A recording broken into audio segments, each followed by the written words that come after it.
more. So I guess go Yeah. into the beginnings and then who the biggest first big one was. Well, so well, it's an interesting story. So the brand G4 has been around since I guess first concocted in 2011 when they were building El Pandillo Distillery. So Felipe left his family distillery, which is La Alteña. He's the oldest son of his generation, and he said, I need to build my own thing for my sons and step a little bit aside from my family. So the family distillery La Alteña, they make El Tesoro, which is a brand you probably know. They make Tapatillo, which is a very famous brand that a lot of people don't know, but very famous in Mexico and very high quality. And so that's Felipe's father's distillery. So he left that and started his own thing and created G4. Now there were a couple of attempts to import G4 in the United States prior to us. And fascinatingly, both of those attempts involved people who turned out to be actual criminals. So in both cases, investors were defrauded, tequila was stolen, and et cetera, and the things did not go well, right? So there really was no brand presence when we got involved. And then on the third go around, we were in my company packaged in my partner Jeff and I. We were charged with marketing of G4 by one of the defrauded investors who had then agreed to commit to come move forward with the brand. Now, we had never sold tequila before. We were in the business of marketing food primarily. So we had no experience, and neither did this investor, or he never would have hired us, to be honest. But I'm so grateful he did, and it's changed my whole life, frankly. But we had the opportunity to market, and then some other guys were supposed to do sales, and that didn't work out. So he again, not knowing anything, said, "Well, can you guys sell the product?" And we said, "Well, we sold other things. We can probably figure it out." And we literally started like Googling who's a liquor distributor and calling the front desk and asking to talk to somebody. That's what we did.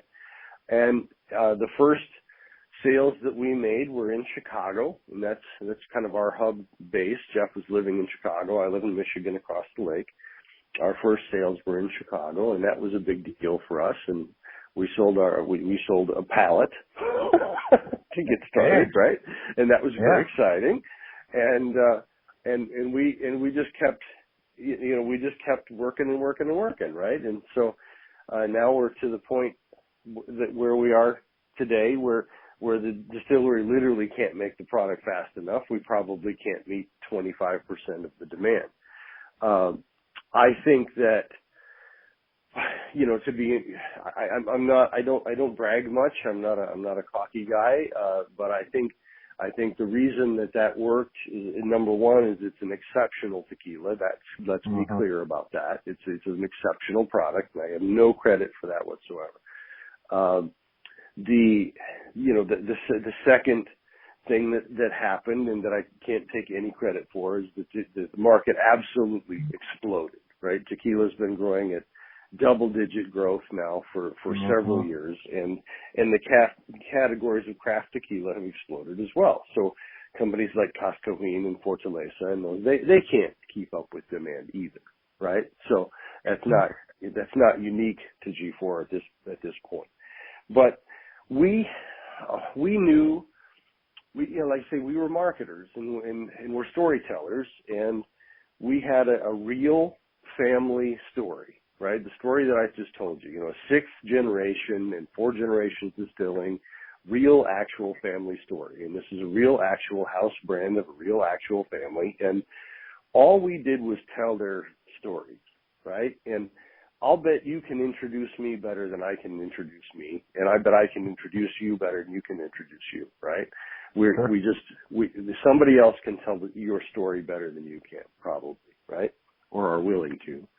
unless you're some kind of narcissist or something, I suppose. But then you'd be in politics, right? So we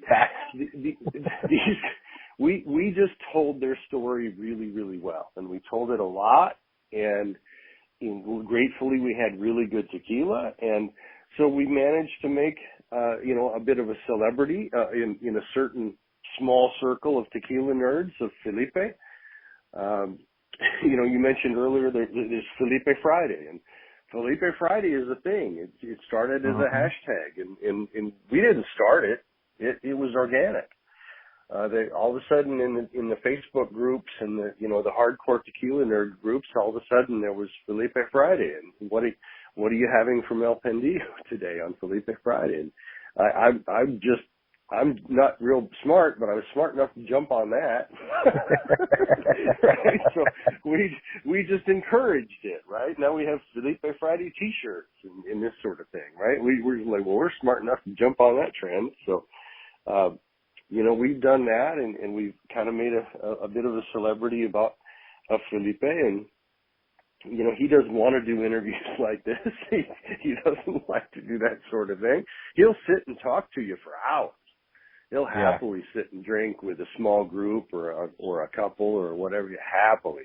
But he doesn't want to be in the front of the room, and he doesn't want to be in front of a camera. So and I guess I don't mind. So here I am instead, right? But that's we just keep telling the story, and it's gone really, really well for us. So we're happy. He's happy. We're happy, and it's as I said, it's completely taken over our lives. That's all we do now. Tequila and mezcal, and it's really just taken over our whole world. Yeah, so tell us about. I mean, I didn't see, but do you guys make mezcal as well? Or I guess for people who don't know, what is the difference between mezcal and tequila? Sure.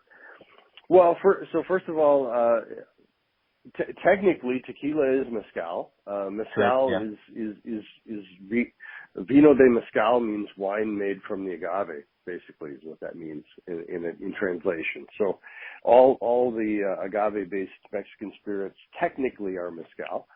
Some of those agave-based Mexican spirits are defined by denomination of origin, which tequila is the denomination of origin. Most people don't know what that means, so we use the analogy of champagne. Champagne is a denomination of origin. You can make sparkling wine anywhere in the world you want, but you can only call it champagne if it's made from champagne grapes in Champagne, France, right? And this is a defined denomination of origin that's recognized by governments and things all over the world, right? So the same thing exists for tequila, for mezcal, for now Sotol, which and also a new Mexican spirit called Raicilla, and a Mexican spirit called Bacanora. And so mezcal is a region of 9 states with 38 different types of agave that are traditionally made from those regions, and for some reason that denomination of origin was named and it was defined, and they call it mezcal. So we don't make mezcal. We have the same as our story with G4. We were able to locate a 4th generation producer of mezcal and to import and do the marketing for a different family that's making a different product but a similar story. So we work with a guy named Carlos Mendez Blas from Matatlan, Oaxaca, and we import his family's mezcal brand called Palomo. Oh, okay. We do it very, very proudly in the same way that we are to do G4 now. So now that we know how to do this and it's taken over our lives, we're doing now actually multiple tequilas. We're doing mezcal as well. That's fantastic. And I know that mezcal is becoming far more popular as well now. And I think it's a great smokiness to it. It's there's so many good things to mezcal that I think people are just now picking up on, and I'm digging it. I love mezcal. Yeah, and and that smoky flavor, it's kind of like a peaty smoky scotch. It's not for everybody, right? You'll talk to somebody, you'll say, "Have you ever tried scotch?" And half the people in the room will go, "Ew, no," right? It's all smoky. I don't like it, right? So the same is true of mezcal, right? You say, "Have you tried mezcal?" And half the people in the room will go, "Ew, no, it's all smoky. I don't like it," right? But the traditional cooking method of agave in tequila that we talked about is steam. So the water is really, really important. The traditional cooking method for the agave in the mezcal, style is an underground, the hole in the ground. And I always say it's basically like a Hawaiian pig, right? So you start a fire in a hole. You pile on top of the fire. You pile a bunch of rocks. Those rocks get red frickin' hot. After the fire dies, you pile all the agave on top, just like you throw the pig on top, right? And then you seal up the hole. And then, you come back in a week and you have something that's beautiful and delicious, right? So it's the same technique. I mean, it's a since humans have been around type of technique, and it makes but that wood fire that starts it makes the smoke in the agave flavor, and it's an interesting spirit for sure. Yeah, very true. Now, we talked about Felipe Fire a little bit. You guys have this every Friday on your Instagram. You guys have been partnering with Cocktails with Hawk, the great guy who does a gigantic mohawk, and he's doing different cocktail recipes all the time. How did that partnership come along? Oh yeah, Saeed in Hollywood. Saeed's he's a great dude, first of all, and he's a talented bartender, and then of course he's a striking, to look at, right? He's a good looking dude, and then you put a 1 foot tall mohawk on a good looking dude, and it makes for an interesting display. So yeah, we've had. I'll actually see him next week. I'll be in Los Angeles next week, so I'm excited to see him. But yeah, we've had him do some things. Gratefully, G4 is sought after by the best mixologists in the world, and it's been a great. That's just a great experience. A guy like me, I just benefit from that, right? I just facilitate at that point. I don't have to do anything to cajole a bartender to use G4, right? So it's just a matter of putting it in their hands and letting them do what they want with it. And some of them are tequila nerd friends. Frankly, as soon as you make G4 into any kind of cocktail, they'll squeal. Every time I post a cocktail recipe on Instagram, as you mentioned, there'll be 12 comments about, slapping the hand of anybody that would put citrus and sugar with my tequila. That's offensive, right? But great spirits make great cocktails, and when you let somebody that's talented like Saeed play, he's going to make something cool. So we enjoy that. Now, do you have a favorite cocktail that he's made with the G4?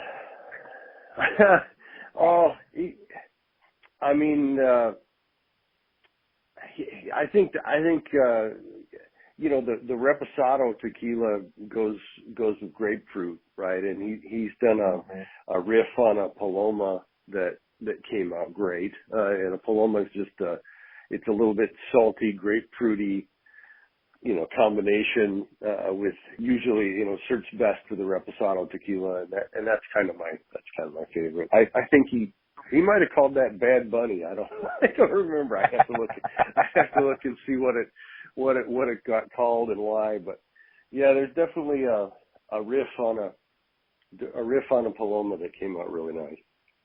Very nice. Now, I have a segment on the show I call it the 5 count, where I ask 5 rapid fire questions, and then you just answer as quick as possible. All right. Okay. How do you take your coffee? Just I'll call it a scotch of cream. Okay, there we go. If you were a pro wrestler or MMA fighter, what would your name be?